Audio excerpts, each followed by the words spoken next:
So we went to different parts of the West Bank, East Jerusalem, Israel, Gaza, and we compared the treatment of Palestinian communities living side by side with Jewish-Israeli communities.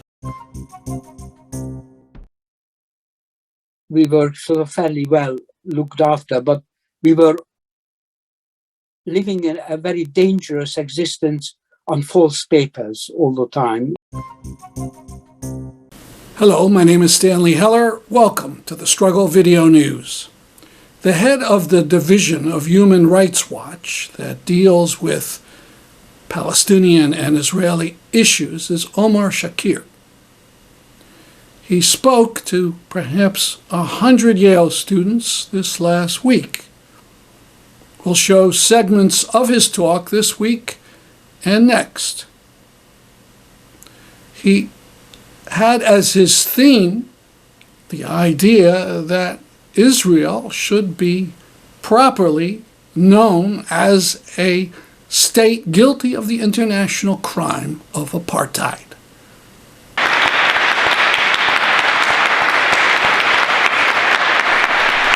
Thank you, Leila, for the very kind introduction. I've given a lot of talks. This might be the most beautiful venue I've ever spoken at, or one of them. And it's really an honor to see this fantastic turnout, which I really take as a sign of the Yale community's significant interest in the issues that we're going to discuss today. Given this great turnout, I think what I'd like to do, and my thanks to all the organizations that sponsored this event on very short notice, and for all of you for spending some time early in the semester to be here for this conversation.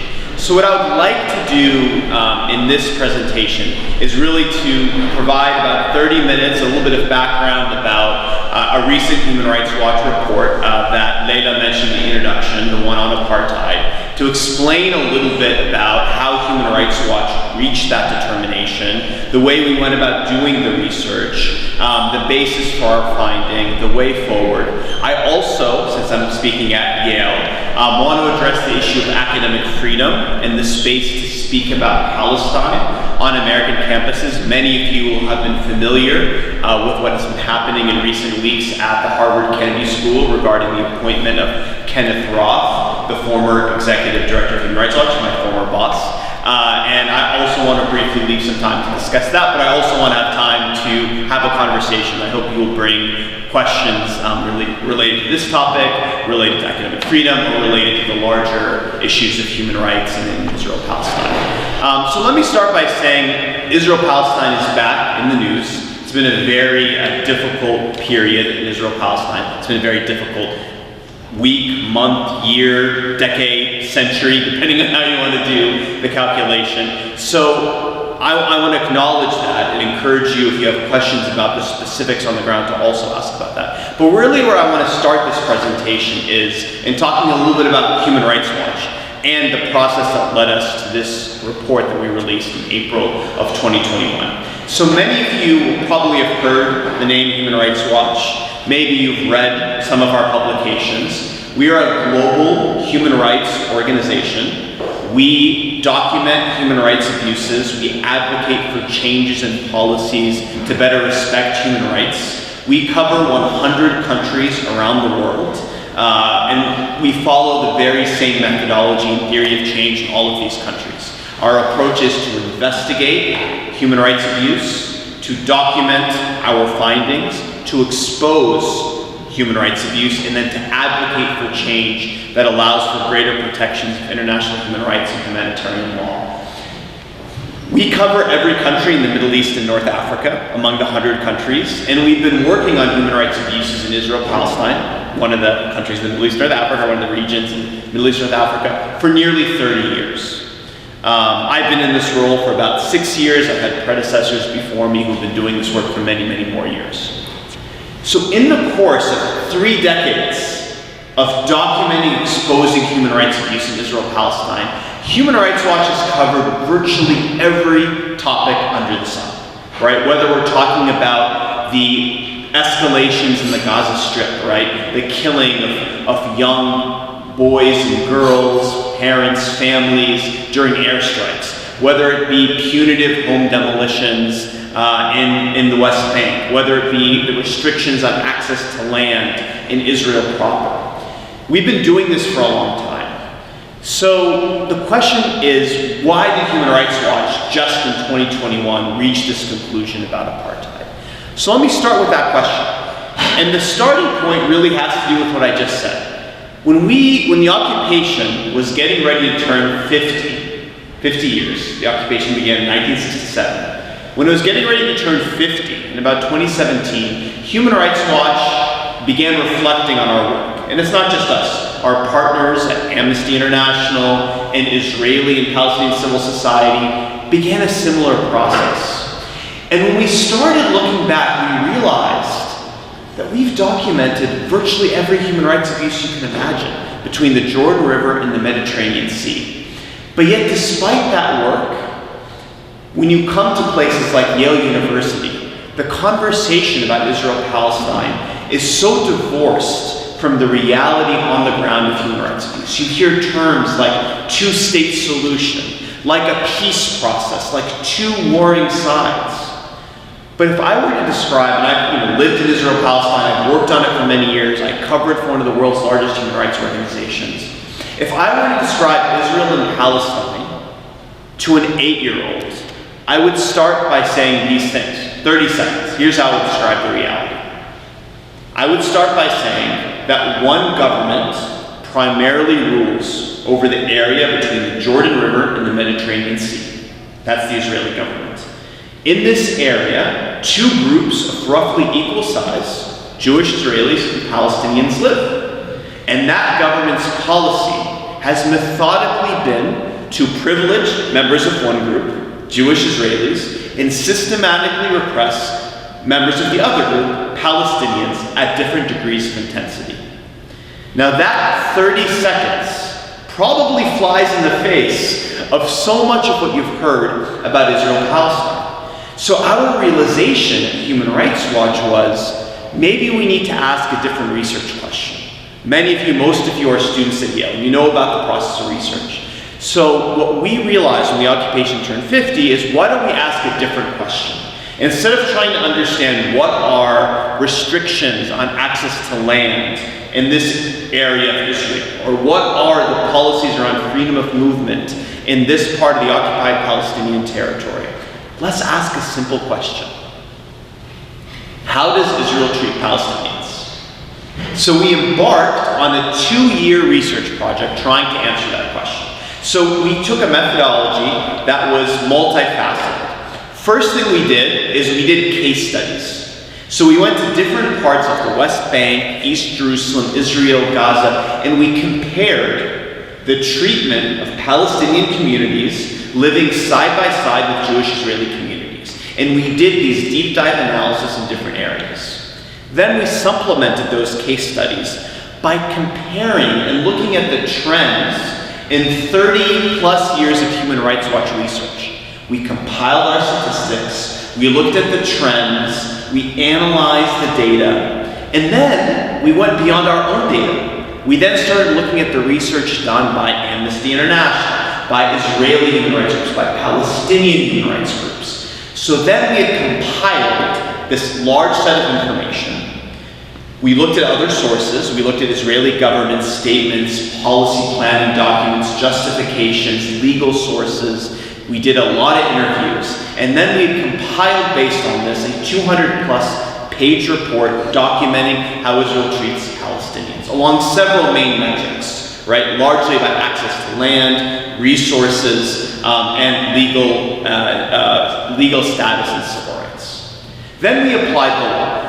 So I know I spoke, some of you may have heard, I spoke at the law school in the fall. And in the law school, I focused a lot more on the law. I know we have a lot more non-law students here, general students. So let me take a few minutes to explain what I mean about the law that applies in this kind of situation. Because again, Human Rights Watch, our mandate is international human rights and humanitarian law. So we document facts, that's step 1, which I just described to you in this report. And step 2 is we apply the law. In international law, there is a prohibition on severe discriminatory oppression. It is unlawful, and there's a term for it under international law. That term is apartheid. So while the term was coined in relation to specific historical events, a very specific context in southern Africa, international treaties, including the International Covenant on the Elimination of Racial Discrimination, define apartheid as a universal legal term. So when you want to say, is there severe discriminatory oppression, the word you use legally is apartheid. Apartheid is also a crime under international law. There is a convention from the 1970s on the crime of apartheid. There is also the 1998 Rome Statute to the International Criminal Court. This is the document that identifies the mandate of the largest, most important international criminal body in the world. Apartheid is listed as one of 11 crimes against humanity. So what does apartheid mean legally? Like any crime, it has three basic components. You need a certain kind of act, right? That takes place with a certain intent or mental state. And you need that to take place in a certain context, right? Like any crime. What's the act, what's the intent, what's the context? In the case of apartheid, the act are things known as inhumane acts, okay? Inhumane acts include things like forcible displacement, mass land confiscation, things like that. So those inhumane acts must take place in a context in which there is systematic oppression by one group of people over another, right? So really serious abuses, inhumane acts that take place in a context of systematic oppression. And the third element is that those acts must be carried out with the intent to maintain the systematic oppression. So let me simplify. Inhumane acts, systematic oppression, intent to dominate. Those are the three things you need to find in apartheid. Let me note parenthetically that there is a related crime against humanity known as persecution. I won't focus on it significantly today, but just so you know, persecution is defined also, it's customary international law, it's prohibited, as severe abuses of fundamental rights when combined with a discriminatory intent. So there's a large amount of overlap between the two definitions. More in an upcoming program, or to see the whole talk right now, go to our YouTube section on thestruggle.org or search for the Struggle Video News in YouTube and click on this logo. This is 90-year-old Stephen Kapos, who was threatened with expulsion from the British Labour Party if he spoke at a panel of the Socialist Labour Network talking about the Holocaust. On that panel was Tony Greenstein, another anti-Zionist Jew who had already been expelled from the Labour Party. Under the new Labour leadership, you can be thrown out if the leaders don't like you associating with anti-Zionists. I'm going to read to you part of a letter that Kapos wrote to Labour Party leaders on January 26th. He said, "Thank you for your email letter of the 24th of January, giving me advance warning that I'm likely to be expelled from the party if I were to speak at the panel as a Holocaust survivor at the SLN webinar on the 27th of January on Holocaust Memorial Day. The Holocaust is the most important single example of genocide, which at its worst descended into an industrial process of mass murder of millions. As a child survivor and one of the fewer and fewer still living direct witnesses to the Holocaust, I feel a compelling duty to bear witness and speak out about it at any platform that would invite me and to any audience ready to listen. I am an activist for Palestinian human rights and an active member of the Palestine Solidarity Campaign in its Camden branch. The defense of Palestinians living under a brutal occupation is very important to me. particularly as a Holocaust survivor. Palestinians live under a system of apartheid as recognized by Amnesty International and other major human rights organizations. Those are my political beliefs, which I claim are protected characteristics under the Equalities Act of 2010. Skipping ahead in his letter, Kapos writes, "Please accept my resignation, immediate resignation from the Labour Party effective tomorrow, that is, from the 27th of January 2023. Your attempt to effectively bar me from speaking about the Holocaust on Holocaust Memorial Day was the last straw for me. In the short term, the Tories are self-destructing, which may well bring the Labour Party into the government soon.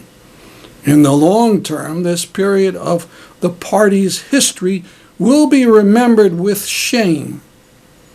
This was when McCarthyism was revived and imported into the Labour Party and into the political life of the UK itself. Yours sincerely, Stephen Kapos." And then he sent a copy to Sir Keir Starmer, the MP who is the main party leader now. Kapos went ahead with his talk. I'm going to play a little bit of it now. Some of his biography: his immediate family survived the Holocaust and made it to Britain, and he became an architect.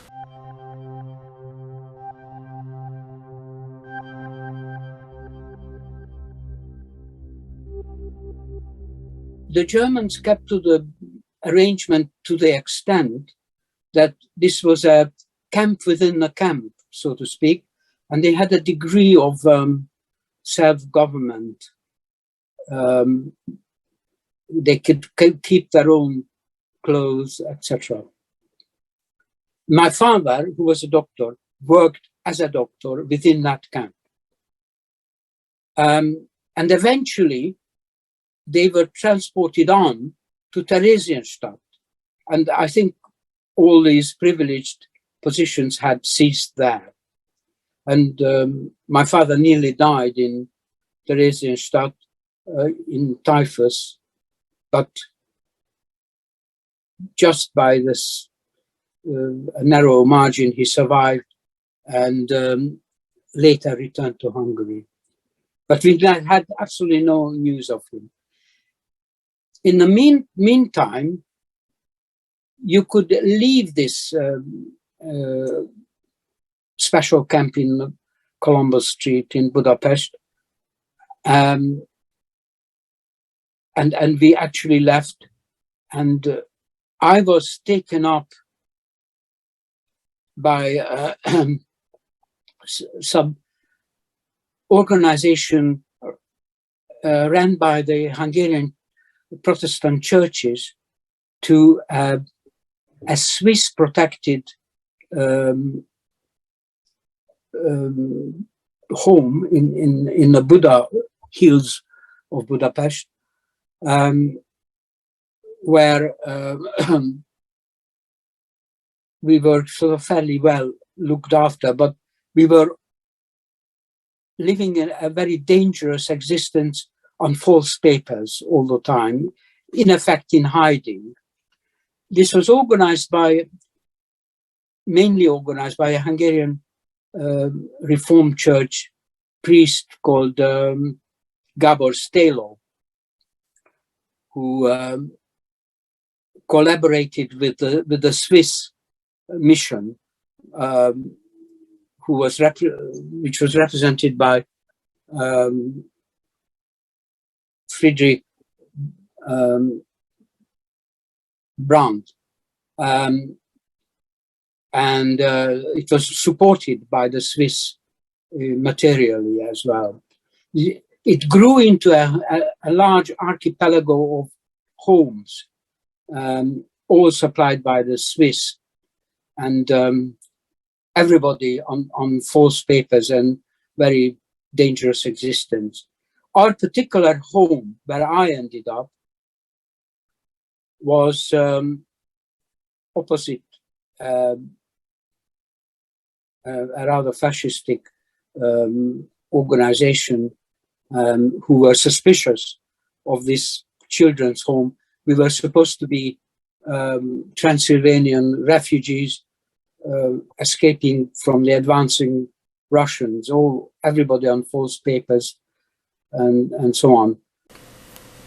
I hope you did notice the real problem to Sir Starmer, the emblem in the corner, the Palestinian flag. We'll link to the whole talk by Stephen Kapos in a comment under the YouTube of this program. While we're talking about Britain, take a look at what this Labour MP, Kim Johnson, said in Parliament. Thank you, Mr. Speaker. Since the election of the fascist Israeli government in December last year, there has been an increase in human rights violations against Palestinian civilians, including children. So can the Prime Minister tell us how he is challenging what Amnesty and other human rights organisations are referring to an apartheid state? And then someone talked to her, and she apologized for speaking the truth. Deputy Speaker, I would like to apologise unreservedly for the intemperate language that I used during PMQs. I was wrong to use the term fascist in relation to the Israeli government and understand why this was particularly insensitive given the history of the State of Israel. And while there are far-right elements in the government, I recognise that the use of the term in this context was wrong. I would also like to apologise for the use of the term apartheid state. While I was quoting accurately Amnesty's description, I recognise this is insensitive and I'd like to withdraw it. These are pictures posted by Father Nicodemus Schnabel, a Benedictine monk in Jerusalem, about a statue that was toppled and broken by a Jewish man in a religious frenzy. Schnabel wrote, "This morning a Jewish extremist targeted the statue of the scourged Savior in the Flagellation Chapel, the first stop on the famous Via Dolorosa in Jerusalem. Welcome to the new Christian-hating Israel, encouraged and supported by the current government." This video shows the alleged attacker. Listen, if you're filming you, that's fine, because we cannot have idols in Jerusalem. This is a very serious matter. We cannot worship stones of false gods in Jerusalem. So this great thinker regards the statue as an idol. Unfortunately, attacks on Christians and things Christians regard is not something new in Israel.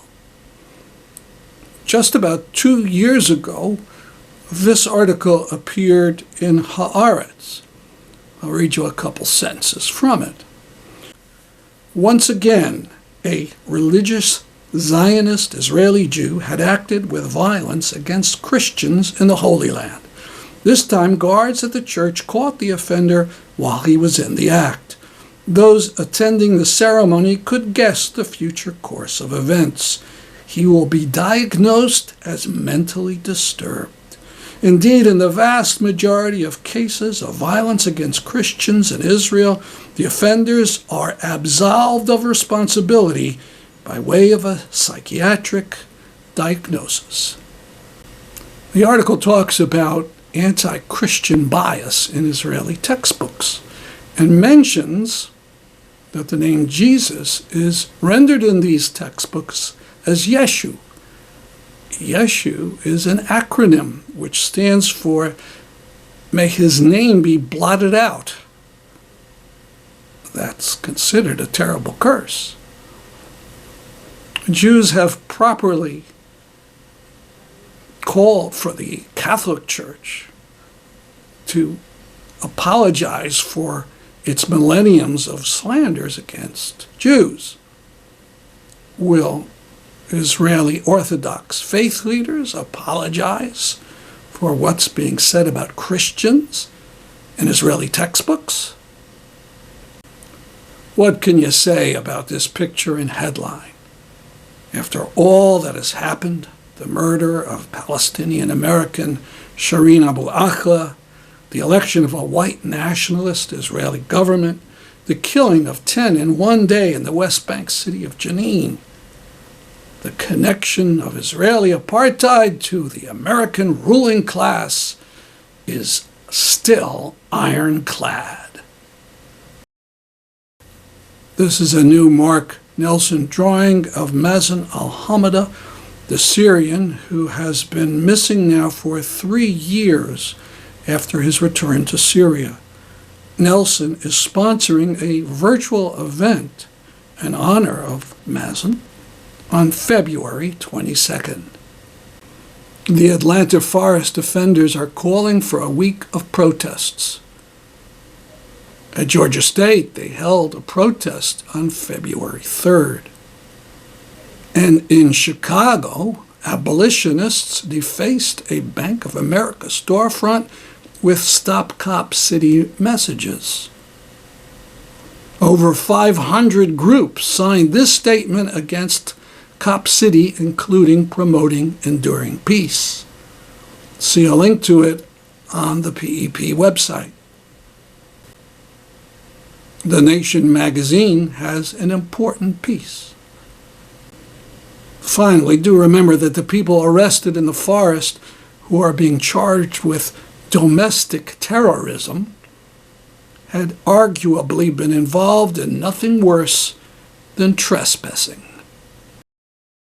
Finally, this admission from a female ex-police officer.